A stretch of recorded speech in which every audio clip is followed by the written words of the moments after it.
大家好，我是萨姐。平时和孩子一起去肯德基，最喜欢吃鸡米花，香酥可口。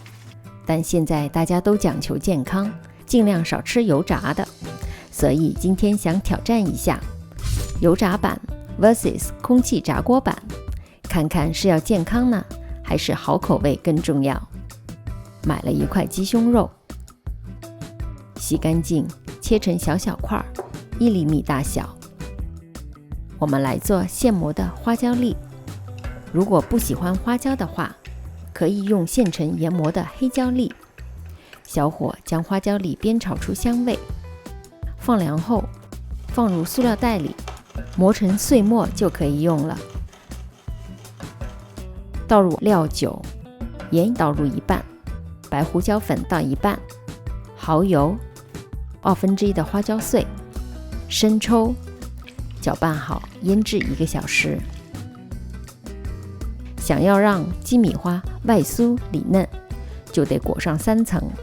准备好玉米淀粉，将刚刚剩余的白胡椒粉、花椒碎和盐一起倒入淀粉内搅匀。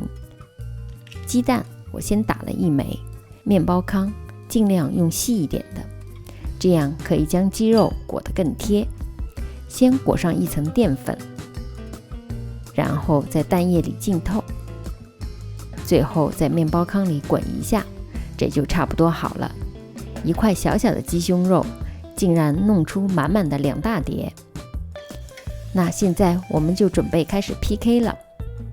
将鸡米花放入空气炸锅里，喷少量的油，开启180度10分钟，大约6分钟左右的时候取出来翻摇一下。